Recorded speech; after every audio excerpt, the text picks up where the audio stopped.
Hello, Brubs. I've got two things going bad for me right here. I've got a heater on, and I'm eating crackers as I attempt to read this book. So, noise bothers you, well,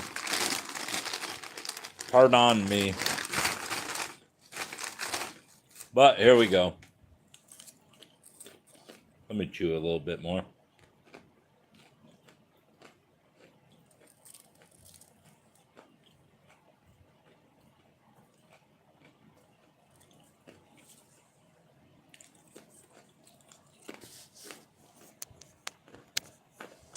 All right. I think I'm officially surfeited with crackers. Cracker. Chapter 7. The Poisoners.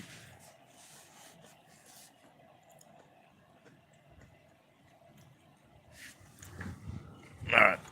I'll turn that. The Poisoners. If a king had a Jewish physician, comments Parks, and did not actually perish on the battlefield, there is nothing surprising in his unfortunate doctor being accused of poisoning him. This happened to the doctors of Carloman and Hugh Capper, though in the former case the historian who recorded the event is honest enough to add, as it is said to his account, as it is said, however, was enough to convict, and the honest historian's reservation is a futile appendix to his account of the doctor's sudden and violent demise. Among the first Jewish physicians we hear of in the West was Zedekiah, Emperor Charles the Bald's court physician, whose repute as a magician undoubtedly far outranked his skill as a doctor. Hello, brubs.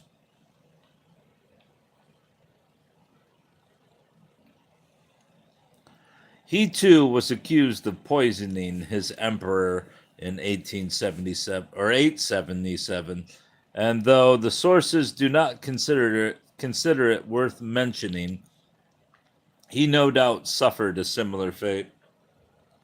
Are you? That's great. Poisoning speedily became a trite charge against Jewish physicians, who were, of course, powerless to refute it. In 1161, in Bohemia, a mass execution occurred when 86 Jews were burned as accomplices in an alleged plot of Jewish physicians to poison the populace. Bernardine of Siena is reported to have said that a Jewish physician of Avignon had confessed to him the murder of thousands of Christians by poisoning. Did you know that when nacho cheese and chips, fucking shut up. The records are full to overflowing with injustices of such accusations, and the prohibition against the use of Jewish doctors was often predicated upon just this suspicion. The Siete Partidus provided that a Christian might take medicine prescribed by a Jew only if a Christian physician was acquainted with the contents. In 1610, the medical faculty of Vienna solemnly confirmed that Jewish physicians were bound by their laws to kill every 10th Christian patient by means of drugs.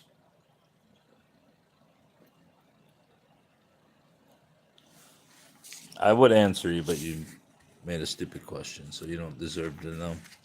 So strong was the belief that Jewish doctors were poisoners that it easily weighed lack of proof.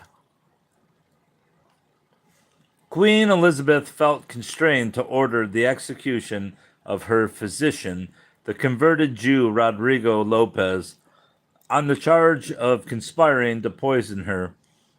even though she evidently put no credence in the charge and showed it openly by granting certain property to the unfortunate man's widow and children.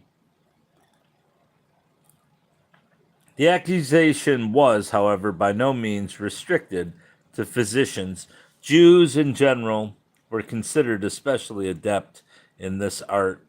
In the Rhineland in 1090, we learn of Jews dealing in various drugs and salves, and since the exotic elements of the medieval pharmacopoeia were imported from the East, we may surmise that during this period such items were part of the regular stock and trade of Jewish merchants.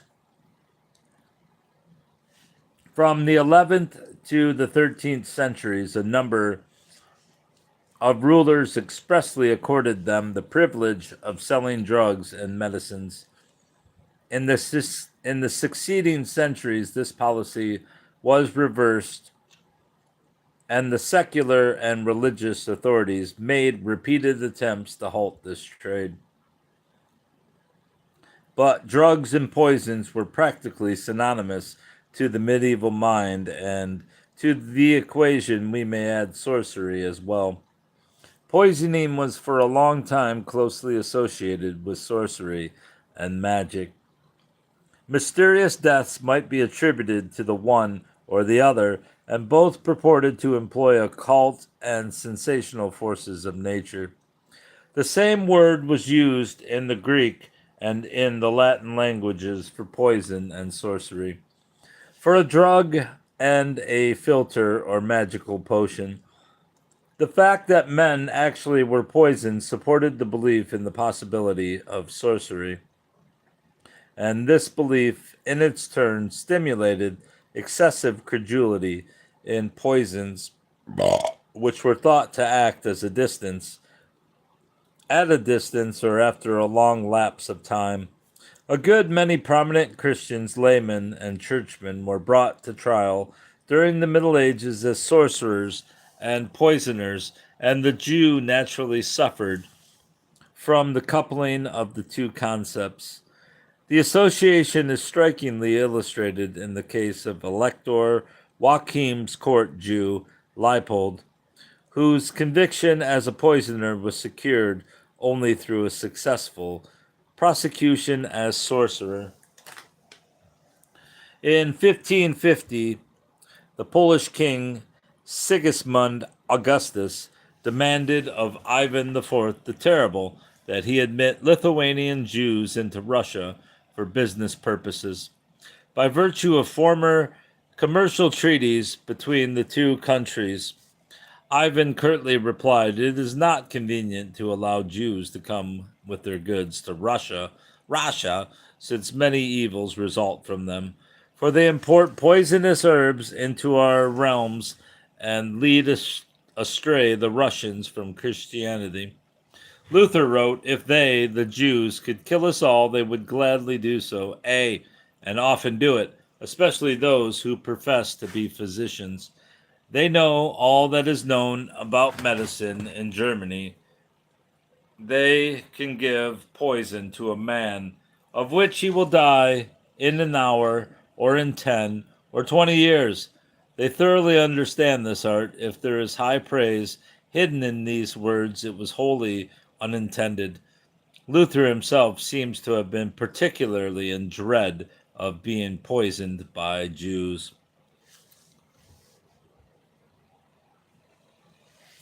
Small wonder, then, that the Jew plays the stock role of the poisoner in legend and literature.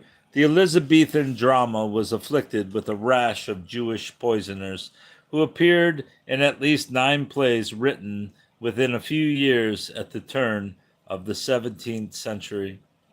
Barabbas, the main character of Marlowe's Jew of Malta, written about 1592, thus slightly expatiates on his budding career. "Being young, I studied physic and began to practice first upon the Italian.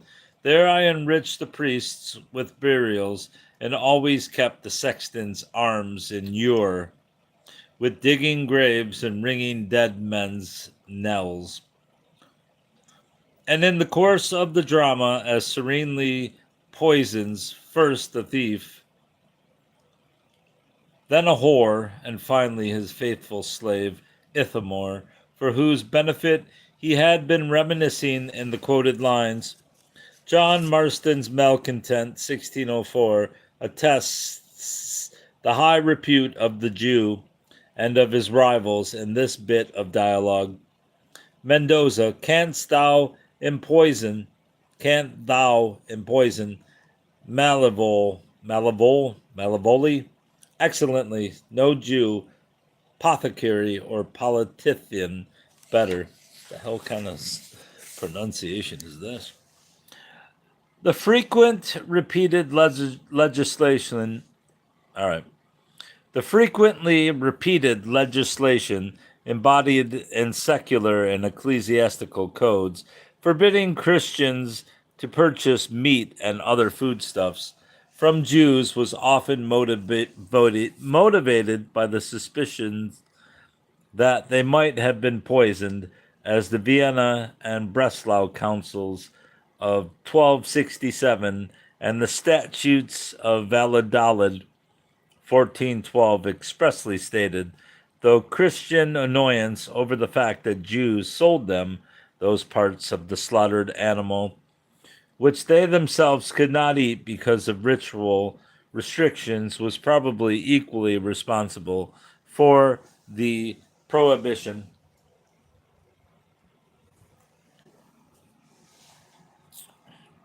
A popular superstition held that before selling meat to Christians, Jews had their children urinate on it, or otherwise rendered it unfit for consumption. If they did not actually poison it, then they at least loaded it down with curses, so that it might bring sickness and death to Christians who ate it. Agobard and Amulo, 9th century contemporaries, accused the Jews of putting filth into the wine they sold to Christians, a suspicion often reiterated.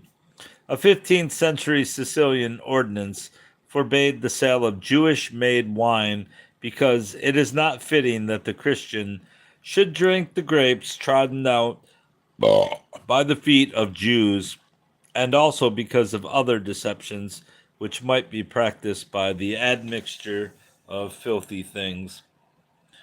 This proscription covered not only wine, but also oils, honey, and similar liquids, or anything pulverized, like ground spices and meal and other such things, and in general, from which can be made a harmful mixture of an evil nature, which enters through the mouth, and in which secret deceptions may be made. Fear of Jewish contamination of foodstuffs produced rather extreme restrictions. A provision from the 14th century statutes of the city of Bozen, Tyrol, which further implements this suspicion, reads, when the Jews wish to purchase anything in the marketplace, they must point it out. What they touch, they must buy at the seller's price. Another provision requires that meat that had been touched or stabbed by a Jew could be sold to a Christian only after he had been warned of that fact, so that he bought it on his own responsibility. Similar ordinances were in force in a number of cities. Popular belief in the possibility of a wholesale poisoning was so strong that the rumors of Jewish plots to murder a large part of Christendom, which began to circulate widely early in the 14th century, won immediate acceptance. The charge of well poisoning was not altogether unprecedented. It had already cropped up in three places: 1308 in the Vaud, 1316 in the Eulenburg region, and 1319 in Franconia.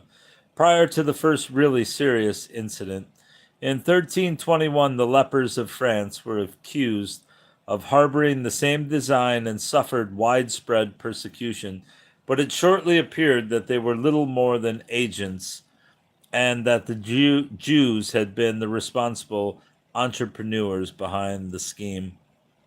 One report has it that a Hebrew letter found in Parthene in 1320 and translated by a converted Jew was said to reveal a huge plot of the Jews, the lepers, and the Saracens of Spain to destroy the whole Christian population of Europe by poisoning the wells. In Teruel,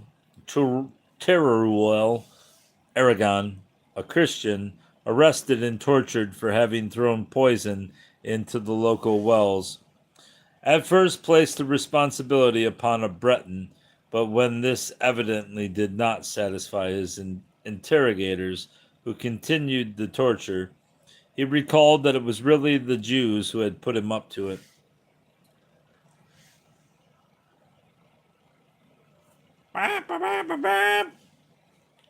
Ever say it again. Check what book out?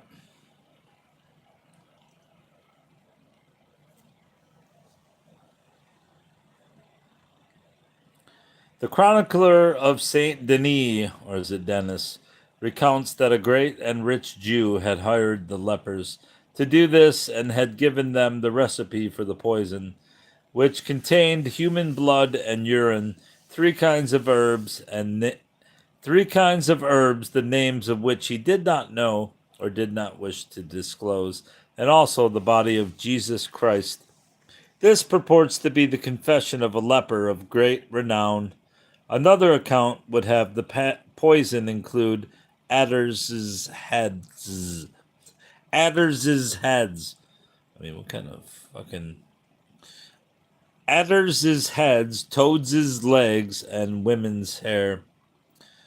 Many lepers were cross-examined and abundant testimony elicited as to the complicity of the Jews. According to this testimony, the plot had originated with the king of Granada, who sought the aid of the Jews. They declined to carry out his plan themselves, but with the help of the devil, induced the lepers to betray their Christian faith and to procure consecrated hosts for the manufacture of the poison.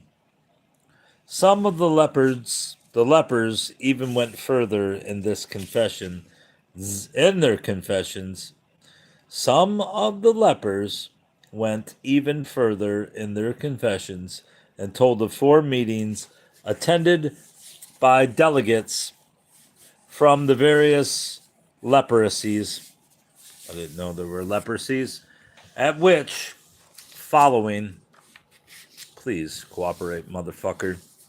At which, following the counsel of the devil, supported by the promise of the Jews to apportion the land among the lepers after they had taken it over, this nefarious scheme was agreed upon. What the hell does this tongue say? Take it back. Take it back and read and get rid of your comment, or I'm gonna take it back for you. I'm giving you a chance. You cretin. Alright. Go away.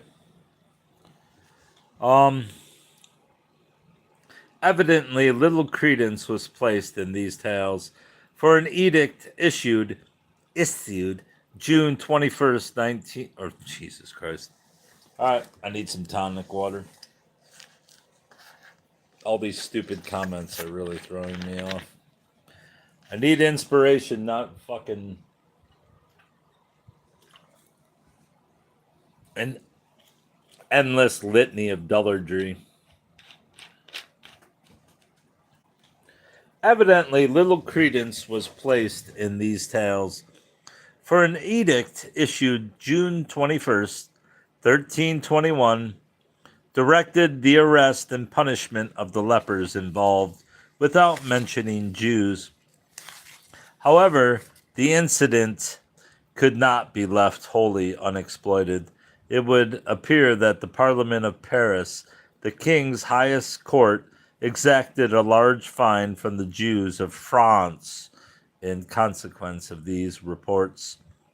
And the following year, Charles the Fourth, having mulected, mulcted them of most of their possessions, expelled them from France for their alleged complicity in the plot. This incident became a popular theme for later poets and chroniclers, and thus developed into a recurrent motif in European folklore. If the accusations of 1321 passed without bloody repercussions, it was perhaps only because the immediate resentment of the masses spent itself upon the doubly unfortunate lepers. Apparently, the implication of the Jews in the plot came after these wretches had already been victimized by popular credulity, and the Jews escaped comparatively unscathed. But the Black Death, which broke out in 1348 in April, it had reached Florence. By August, it was devastating France and Germany, and a short while later, it attacked England. During this and the next year, all of Europe was ravaged. From one half to two-thirds of the population in many places perishing from the scourge revived the rumors of well poisoning by Jews. This time, these rumors did not fail to evoke a swift reaction. To the horrors of the plague itself were added the wholesale massacre of thousands of Jews and the expulsion of thousands more from their homes. The impression that Jews were intent on the destruction of Christendom was deeply rooted. The leper incident in France had brought it out into the open, and Europe could now entertain itself with speculating on the form the plot would next assume. That it was a real conspiracy few doubted then or later. A 16th century chronicler, Johannes Aventin, records that in 1337 the Jews had planned to poison the entire Christian population of Germany, but their plan had miscarried. Another 16th century tradition has it that the Jews of Provence, in revenge for the edict of the Second Council of St. Rolf in 1337, forbidding intermarriage and the use of Jewish physicians and apothecaries, had brought the pest from India and caused it to destroy entire villages in that region, whence it spread through Europe. Still another 16th century report has it that in 1348 the Jews held a meeting at Benfeld in Alsace, as they later confessed, and there hatched a plot to poison all the wells in Germany from the German Sea to the Italian Welsh mountains. Whether these identical stories were current during the Black Death is immaterial. They testified to the undiminished belief of Europe in the nefarious plans of the Jews, a belief which is amply documented at the time in the widely circulated reports holding Jews responsible for the plague. Rumors of Jewish well poisoning began to circulate in southern France, where as early as May 1348 the Jews of a provincial town were burned on this charge. From there, the wave of persecutions moved southward over the Pyrenees. Pope Clement VI sought to stem the tide with a renewal on July 4th of that year of the old bull forbidding violence against Jews, and again on September 26th with a bull denying that the Jews were guilty of spreading the disease. But his solicitude hardly made an impression outside Avignon, the seat of the papacy, where the Jews suffered no harm. There the plague was ascribed to astrological causes, or to the wrath of God, or to natural causes. but not to the Jews. Elsewhere, the rumors received ready credence. In the Dauphin, large numbers of Jews were imprisoned, their property seized, and only thereafter was an investigation instituted which evidently exonerated the suspects, for there is no report of any further punishment being meted out to them. In Savoy, not a few Christians suffered along with Jews who supposedly had dragged them into the plot. The attacks thus spread regardless of the result of investigations,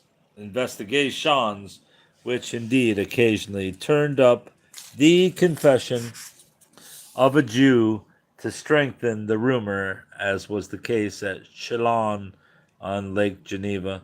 A Jewish surgeon there, Balavignus, revealed that several Jews in a town in the south of France, he even named them Jacob a Pascate of Toledo, Peyret of Chambray, and one Aboguet had compounded a poison out of Christians' hearts, spiders, frogs, lizards, human flesh, and sacred hosts, and had distributed the resultant powder to be deposited in wells and streams, which supplied Christians with water. This tale, in one form or other, spread on the heels of the plague, and was eagerly seized upon by the terror-stricken populace as an adequate explanation of its origin. By November, the plague and its accompanying myth had penetrated German territory. The mayors and councils of a number of German and Swiss towns exchanged official reports containing alleged confessions exacted under torture.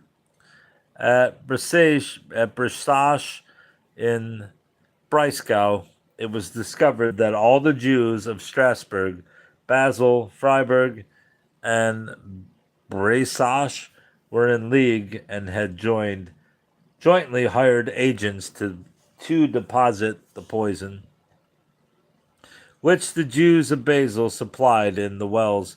According to a later report, the zeal of the Basel Jews drove them also to poison the wine, butter, and other foodstuffs of the local populace. On the island of Gotland, the most errant poisoners uncovered and convicted were two clerics, one of whom, before his execution, warned that priests and monks were the worst enemies of Christianity and that the church was lost unless God intervened directly to save it. Yet a convicted criminal there declared that the Jews, swearing a fearful oath to destroy all Christendom, had hired him to distribute the poison from Dassel in Westphalia to Lübeck, and still farther in Prussia and Livonia, as well as in Stockholm and elsewhere in Sweden. Jews were then very sparsely settled along the Baltic coast and were altogether unknown in Scandinavia. The idea was not difficult to comprehend. Confessions piled up from Jews under pressure and from criminals eager to divert attention from their own misdeeds. In some places, the plague was attributed to the incantations as well as to the poisons of the Jews. These reports, in fact, quickly outdistanced the plague and led Christians to make provision for such Jewish acts even before they occurred. In the spring of 1349, when rumors of the Black Death, but not yet the plague itself, had reached Perlberg and Brandenburg, the city fathers included in a generally favorable privilege granted the Jews of the city this provision. Should it become evident and proved by reliable men, however, that the aforementioned Jews have caused or will cause in the future the death of Christians, they shall suffer the penalties prescribed by law, as it is said that the Jews have elsewhere dispatched many persons through poisoning. Actually, this was a notice to the Jews that when and if the plague invaded the city, they would have to shoulder the blame for it. Indeed, instead of trying to prevent the outbreaks, the German Emperor Charles IV gave practical immunity to the rioters in advance by making arrangements for the disposal of Jewish property in the event of a riot. This occurred at Nuremberg, Regensburg, Augsburg, and Frankfurt, and probably elsewhere too. There was no limit, after this, to the crimes saddled upon Jews. Concurrently with the Black Death, another epidemic broke out of fantastical asceticism expressed in the cult of the flagellants, who hoped to assuage God's wrath and stay the pest by penitential and ascetic practice, thus unconsciously rejecting the well poisoning theory of its origin. It won many recruits, particularly in Germany, and undoubtedly helped whip up mob passions against the Jews. For in not a few towns, anti Jewish riots followed upon the visit of members of the order. This spontaneous mass movement, however, shortly displayed anti-clerical potentialities and aroused the displeasure of the clergy, so that on October 20th, 1349, the Pope intervened and strongly denounced it, prohibiting Christians from participating in it. Within a month, the attacks upon Jewish communities abated, in large measure as a result of its suppression. But the chronicler Jean de d'Outremus ascribes responsibility for the rise of flagellants to the Jews. Their poisoning of the wells and water sources had infected Christendom with this madness. The practice of laying every calamity at the door of the Jews reached such proportions in these years that the representatives of the Jewish communities of Aragon, meeting in Barcelona in December 1354, felt constrained to petition the Pope, with the support of the king, to forbid by decree the accusation that the Jews had caused whatever plague or famine or other misfortune befell the people, and the consequent bloody attacks upon them, as though the Pope's decree could abate the now feverish animosity against them. In such an atmosphere, the rare note of skepticism voiced by the contemporary Cyriacus Spangenberg in the Mansfeldischen Chronic certainly went unheard. In the year 1349, he wrote, God visited his punishment upon the unbelieving, obstinate Jews. Whether they poisoned the wells everywhere, however, I do not know, except that it is incredible that the pestilence should in this manner have spread through Europe. For poison causes not pestilence, but certain death. Yet he did not question the justice of the divinely ordained attacks upon the Jews. It was the irrational justification that offended him.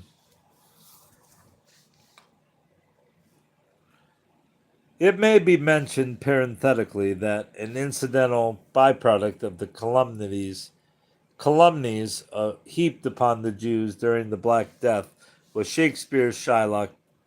The usurer who demanded his pound of flesh in payment of a debt was a quite familiar figure in early medieval tales on the continent, where he had been imported from Oriental sources.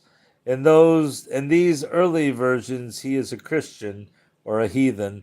In several instances, a Jew is the unfortunate victim of a bloodthirsty Christian creditor.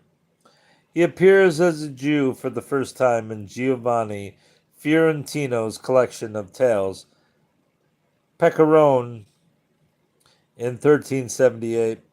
This transformation It is generally agreed probably occurred under the influence of the hysterical abuse which was the Jew's daily portion since the calamitous events of a quarter of a century earlier. Thereafter he remained a Jew in the succeeding accounts, and thus Shakespeare found and immortalized him. The habit of blaming Jews for such calamities, once formed, continued to assert itself, as Shutt found himself remarking with unwonted sympathy. It had become almost the fashion to ascribe all pestilences to the poor Jews, for when, in 1357, a plague again struck Franconia, it was laid to the Jews whose poisons had caused it. The fashion wore a long time. In 1382, the Jews of Hall suffered an attack on suspicion of having poisoned the wells and thus starting an epidemic. The charge was repeated in 1397 in the towns of Rappoltsweiler, Durkheim, and Colmar. In 1401, the Jews of Freiburg in Breisgau were charged with planning to exterminate Christendom by poisoning the air. Without doubt, the earliest reference to the use of poison gas.